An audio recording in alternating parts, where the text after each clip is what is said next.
नमस्कार युवा साथियों, आप में से बहुत सारे अभ्यर्थियों को इंतजार है इंडियन पोस्ट ऑफिस जीडीएस भर्ती का। आइए, बहुत ही बड़ा अपडेट है, बहुत ही बड़ी खुशखबरी है।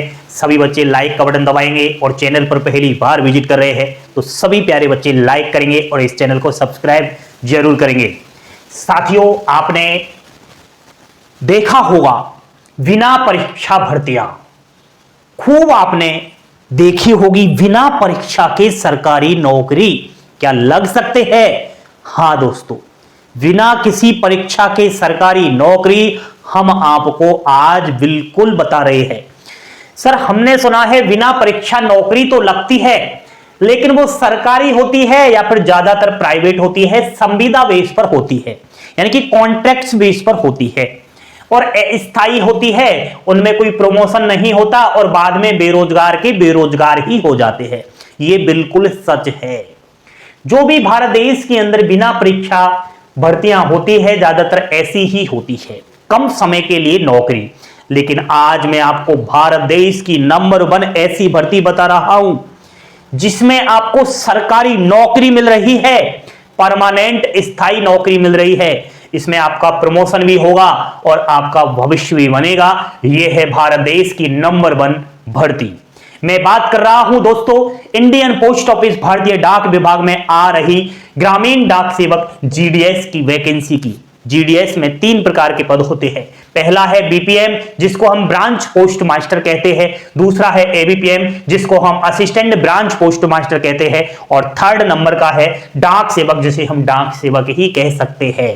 काम क्या रहेगा? डाक विभाग की चिट्ठियों से संबंधित काम रहेगा। देखो भाई, अगर आप बीपीएम के पद पर सरकारी नौकरी ले लेते हो तो आपका ऑफिस वर्क रहेगा, चिट्ठियों से संबंधित ही।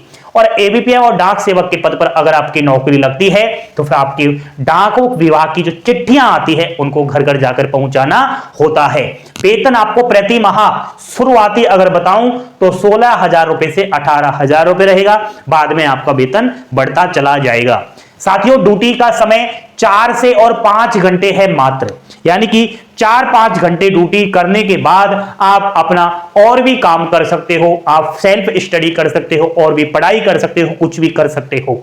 साथियों, आयु सीमा यहां पर वर्गवार अलग अलग आयु सीमा है। वैसे तो अगर मैं जनरल की बात करूं तो 18 से 40 वर्ष है और चाहे किसी भी वर्ग से आप लोग हो, मिनिमम सबसे कम जो आयु है वो 18 वर्ष है। 18 वर्ष से कम का व्यक्ति फॉर्म अप्लाई नहीं करेगा। इसमें ओबीसी को 43 वर्ष तक फॉर्म अप्लाई करने की छूट है, एससी एसटी 45 वर्ष, अनरिजर्व की फीमेल को 45 वर्ष, एससी एसटी की महिलाओं को 50 वर्ष, पीडब्ल्यूडी पुरुष 45 वर्ष, पीडब्ल्यूडी एससी एसटी का पुरुष है तो 50 वर्ष और पीडब्ल्यूडी की फीमेल है तो वो 55 वर्ष तक अप्लाई कर सकती है। साथियों, यही तो सबसे बड़ी आप लोगों के लिए गुड न्यूज है। इसमें जो ओवर एज हो चुके हैं, यानी कि जिनकी 40-45 साल उम्र हो चुकी है, वो भी सरकारी नौकरी ले सकते हैं। किस्मत का कोई पता नहीं, हो सकता है आप लोगों में से किसी ने पढ़ाई छोड़ दी हो, पढ़ाई से दूरी बना ली हो, आप किसी भी भर्ती का फॉर्म अप्लाई कर डालने की सोच रहे होंगे, आपकी एज निकल गई, एज आपकी यहां इस भर्ती में नहीं निकली होगी। साथियों, योग्यता ओनली 10वीं पास चाहिए। आप लोगों के पास 10वीं की मार्कशीट का होना जरूरी है। चयन प्रक्रिया देखो भाई, इसका फॉर्म निकलने वाला है, उस आपको ऑनलाइन फॉर्म डालना है। आप अपने मोबाइल से भी इस भर्ती का फॉर्म अप्लाई डाल सकते हो। फीस इसमें अनरिजर्व ईडब्ल्यूएस ओबीसी की मात्र 100 रुपए लगेगी। बाकी आप किसी भी वर्ग से हो, आपकी कोई भी एप्लीकेशन फीस फॉर्म फी नहीं रहने वाली। दोस्तों, फिर आपका कुछ नहीं, फॉर्म भर दिया, मेरिट लिस्ट निकलेगी और इसमें एक मेरिट लिस्ट नहीं निकलती, बहुत ही सारी मेरिट लिस्ट निकलती है। किसी न किसी लिस्ट में आपका नाम आ ही जाता है। मेरिट लिस्ट जो निकलेगी 10th में परसेंटेज को देख करके निकलेगी। आपके हैं कितने परसेंटेज आप बताओगे कमेंट बॉक्स में लिख करके। कुछ नहीं, मेरिट लिस्ट में नाम आ जाने के बाद आपको डॉक्यूमेंट वेरिफिकेशन के लिए जाना है। इसमें 2 बार डॉक्यूमेंट वेरिफिकेशन होता है, फर्स्ट और सेकंड। डॉक्यूमेंट वेरिफिकेशन कंप्लीट हो जाने के बाद आपको ट्रेनिंग दी जाती है, 2-3 दिन की ट्रेनिंग होती है, फिर आपको जॉइनिंग लेटर दे दिया जाता है। साथियों, आपको बड़ा बेसब्री से इंतजार है India post office GDS new vacancy का, और फाइनली आज मैं आपको ऐसी ऑफिशियली वेबसाइट पर कुछ अपडेट देना चाहता हूं। देखो भाई, ये तो मैंने कल आपको बता ही दिया था कि 2024 में जो जीडीएस की वैकेंसी आई हुई थी 44,228 पदों पर, तो उसकी जो अंतिम मेरिट लिस्ट आई थी 6वां, ठीक है, और 4 सर्कलों की 4th लिस्ट आई थी। इसमें 6000 प्लस कैंडिडेट्स का नाम आया। उनके डॉक्यूमेंट वेरिफिकेशन की लास्ट डेट 14 जनवरी थी, ठीक है, वो बढ़ा करके अब 15 जनवरी कर दी गई है। 15 जनवरी तक वो बच्चे अपना डॉक्यूमेंट वेरिफिकेशन करवा सकते हैं। एंड अपना लिस्ट में नाम देखने के लिए आपको यही वेबसाइट पर आ जाना है, और वेबसाइट पर इस जगह आपको लिस्ट देखने को मिल जाएगी। चाहे आप किसी भी सर्किल्स की लिस्ट, कौन सी भी लिस्ट आप देख सकते हो, 1st 2nd 3rd 4 5 6, ठीक है, इस तरीके से। तो एक काम कर लो, अभी आपके पास समय है, ठीक है, आपके पास 2-3 दिन का समय है। अगर हो सके तो आपका क्या पता अंतिम मेरिट लिस्ट में नाम आ गया हो, आपने चेक नहीं किया हो, तो आप अपना डॉक्यूमेंट वेरिफिकेशन अभी करवाने जा सकते हो, समय है आपके पास। देखो, अब ये वैकेंसी का जो प्रोसेस था, ये 44,000 जो वैकेंसी आई थी 228 पदों पर, इसका प्रोसेस था 31 दिसंबर तक, तो ये अब पूरा खत्म हो चुका है, ठीक है। और अब ये 15 जनवरी तक इस भर्ती का काम चलना है। आपको पता होगा 15 जनवरी तक डॉक्यूमेंट वेरिफिकेशन की लास्ट डेट है। तो 15 जनवरी के बाद आपको न्यू वैकेंसी का डाटा यहाँ पर देखने को मिलेगा। एक टाइमलाइन जारी होगी, एंड यहाँ पर सर्किल बार, देखो भाई, आपको पता होगा विभिन्न सारे सर्किल से ये वैकेंसी निकल कर आती है। यहाँ पर आपको 23 सर्किल्स के नाम दिखाई दे रहे होंगे। आंध्र प्रदेश हुआ, असम, बिहार, छत्तीसगढ़, दिल्ली, गुजरात, हरियाणा, हिमाचल प्रदेश, जम्मू कश्मीर, झारखंड, कर्नाटक, इस तरीके से आपको नाम दिखाई दे रहे हैं। अब चाहे आप किसी भी सर्किल्स, किसी भी स्टेट्स पर आप क्लिक कीजिए, जैसे राजस्थान पर क्लिक करोगे, अब राजस्थान में भी विभिन्न सारे डिवीजन है। देखो, आपको यहाँ पर डिवीजन के नाम दिखाई दे गए हैं, दे गए ना, अजमेर, चूरू, झुंझुनू, ठीक है, अलवर, धौलपुर, जोधपुर, सवाईमाधोपुर, बाड़मेर, डूंगरपुर, कोटा, सीकर, इस तरीके से दिखाई देंगे। अब जब आप यहां भी क्लिक करोगे, जैसे कि ये सिलेक्ट डिवीजन है, यहां पर जैसे भी कोई सा भी आप डिवीजन सिलेक्ट करो, मैंने अलवर किया है, ठीक है। और अलवर में कितनी वैकेंसी आई हुई थी, यहां पर देख सकते हो, अलवर में 97 वैकेंसी आई हुई थी। यहां पर अलवर में भी आपको वीओ वाइज देखने को मिलेगा, ठीक है। देखो, यहां पर बीओ वाइज है, ये आपका ये वीओ है, ये अलग है, ये अलग है, ये अलग है, ये अलग है, इस तरीके वीओ वाइज। फिर आपको देखने को मिलेगा जीडीएस, इस वीओ के अंदर, इस डिवीजन के अंदर बीपीएम की पद है, अंडर रिजर्व का है, क्या है, उसके बाद डाक सेवक का है, किस कैटेगरी का है, वो आपको पद का डिटेल्स मिलेगा, ठीक है। इस तरीके से आप देख सकते हो, यहाँ पर ऑफिस का नाम, डिस्ट्रिक्ट्स, एंड आपको यहाँ पर पद का नाम, उधर लैंग्वेज तो है ही, राजस्थान की लोकल लैंग्वेज क्या है, हिंदी, तो हिंदी भी सभी डिवीजन की होगी। तो इस तरीके से मैं क्या समझाना चाहता हूं, समझने का प्रयास कीजिए दोस्तों। अब ये डाटा तैयार किया जाएगा डिपार्टमेंट ऑफ पोस्ट के द्वारा। डिपार्टमेंट ऑफ पोस्ट को ये जानकारी भेजनी होगी सभी सर्किलों को, जितने भी सर्किल है वो बताएंगे कि हमारे किस डिवीजन के अंदर कितनी वैकेंसीज खाली पड़ी है जीडीएस की, ठीक है, बीपीएम की कितनी है, एबीपीएम की कितनी है, डाक सेवक की कितनी है। ये सभी सर्किल्स अब जल्द ये डाटा प्रोवाइड करवाने वाले हैं, ठीक है, क्योंकि इनको तो पता है भाई। आप जैसे कि यहाँ पर उठाकर देखिए मध्य प्रदेश, ठीक है, तो मध्य प्रदेश पर क्लिक करोगे। अब मध्य प्रदेश में विभिन्न सारे डिवीजन है ना, और उस डिवीजन में भी देखना पड़ेगा कि आपको यहाँ पर, ठीक है, जैसे कि आपने सिलेक्ट किया मध्य प्रदेश में, तो मध्य प्रदेश में भी किस बीओ के अंदर कितनी वैकेंसीज है, ये सब देखना पड़ेगा ना। तो इस तरीके से वैकेंसी जब आएगी तो आपको यही वो मिल जाएगा। ये अभी ये 2024 वाली वैकेंसीज का डाटा है,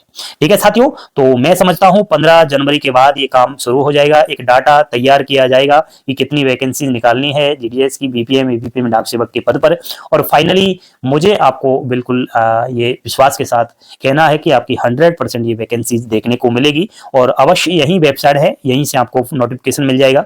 उसके बाद आपको आपका रजिस्ट्रेशन करना है, अप्लाई ऑनलाइन करना है, फी का पेमेंट करना है, कैंडिडेट्स के बारे में कोई भी कैंडिडेट्स अगर कोई प्रश्न करना चाहता है तो वो सब आपको यहाँ पर भी मिल जाएगा इस तरीके से, ठीक है। एंड आपकी कोई भी समस्या है तो आप जो है अपने कॉन्टैक्ट अस पर क्लिक कीजिए, ठीक है। कॉन्टैक्ट अस पर जैसे ही क्लिक करोगे तो आपके सर्किल्स बाहर ये जानकारी आपको देखने को मिल जाएगी। जैसे कि बिहार में, तो बिहार में किस डिवीजन से आप लोग फॉर्म अप्लाई कर सकते हो, वहां का कॉन्टैक्ट नंबर, ईमेल आईडी, वो सब आपको यहाँ पर मिल जाएगी, ठीक है दोस्तों। तो ये हेल्प डेस्क बनाया गया है, इस हेल्प डेस्क के माध्यम से भी आप मदद ले सकते हो जब फॉर्म अप्लाई होगा।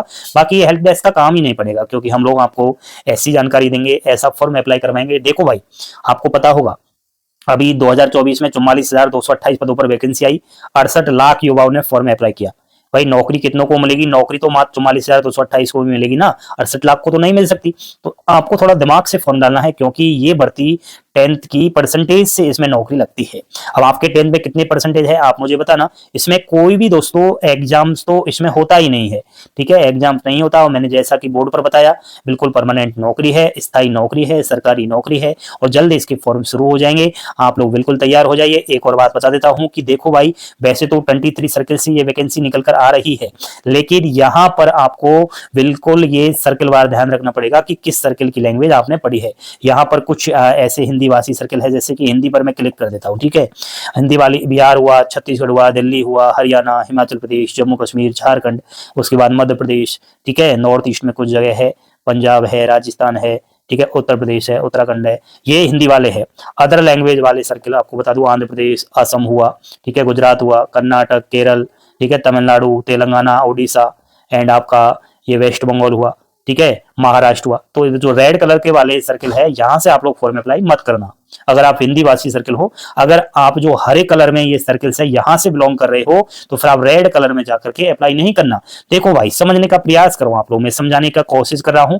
जैसे कि हरे कलर का स्टूडेंट है छत्तीसगढ़ का, तो वो हरे में आकर के ही फॉर्म अप्लाई कर सकता है, नॉर्थ ईस्ट में आकर कर सकता है, दिल्ली वाला यहाँ बिहार में जाकर कर सकता है, उत्तर प्रदेश वाला उत्तराखंड में जाकर कर सकता है, राजस्थान वाला इधर कहीं पर भी चला जा, हरियाणा में जाकर अप्लाई कर सकता है। तो हरे से हरा और हरे से रेड में चला गया तो फिर थोड़ा मामला फंस जाएगा, फिर आपको सीधा बाहर होना पड़ेगा भर्ती से।